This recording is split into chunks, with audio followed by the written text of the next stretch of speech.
This is a Dutch testing report tutorial. We make these to assist with the interpretation of results, but please do keep in mind these videos are for education information only and not intended to be taken as medical advice. The results that we're actually showing on the screen are not from any patient's actual results.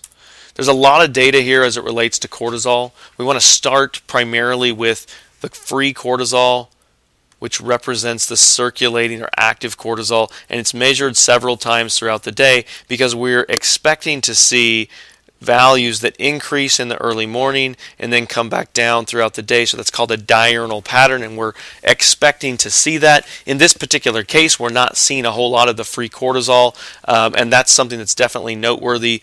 When we look at the cortisol, we're looking at the individual measurements, and then we're going to add them up. And that value gives you an idea of the free cortisol as a total for the whole day. And again, in this particular case, it looks to be very low. So once we look at that, we have a good feel for circulating cortisol. But it's really only about 1% of the total for cortisol, so it doesn't necessarily give us a good idea of total glandular output. Metabolized cortisol is really the better marker for total cortisol production, and so we can see that here. And in this case, if the total cortisol production was also extremely low, then we would have confirmed that there's not a lot of cortisol output. But in this particular case, in spite of free cortisol levels that are extremely low, we've got significantly higher levels of the metabolites, so which implies that the cortisol output is actually not that low.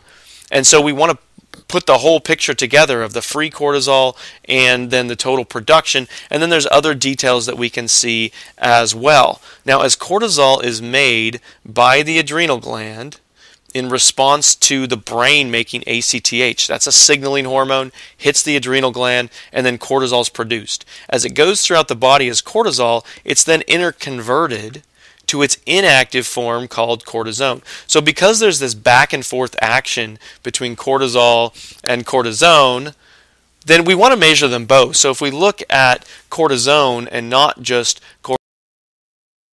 cortisol, then we get a confirmation of that pattern as well. So when you look at cortisone, the main purpose here is a secondary look at that up and down pattern of cortisol throughout the day. So we can see that in the cortisone pattern, and you'll want to look at that for confirmation of that pattern. So if it's a little bit higher for the cortisone than it tends to be for the cortisol for a particular patient, then perhaps that circulating cortisol is a little bit higher than implied by the cortisol. But that's the free hormone that's circulating, interconverting back and forth. The enzyme that's responsible for that interconversion is called 11-beta-HSD, and that's depicted by this two-way arrow here that interconverts the two. Then there's another process that goes on, cortisol and cortisone metabolism. So this is mostly done by the liver, and that process will make cortisol metabolites.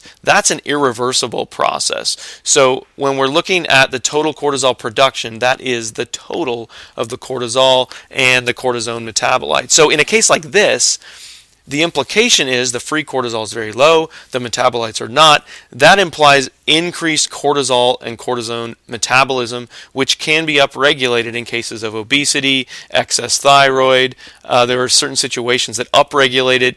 On the converse side, if you have low thyroid function, low liver function, then you can actually see sluggish cortisol clearance, which would be the opposite of sort of the picture that we're seeing here. Now, the other reason that we want to look at cortisone and not just cortisol is we want to get a feel for any metabolic preference. Is your cortisol heavily deactivated to cortisone, or is it staying mostly in its active form? You can look at that a little bit in the free hormone, but keep in mind the free hormone is only about 1, 2, maybe 3% of the total. What we really want to look at when we want to know which one predominates, we want to look at the metabolites. Do we have more cortisol metabolites? Do we have more cortisone metabolites? So you can look at that for a particular patient and see if there's a heavy preference towards keeping that cortisol as cortisol, the active form, or whether it's readily deactivated to cortisone.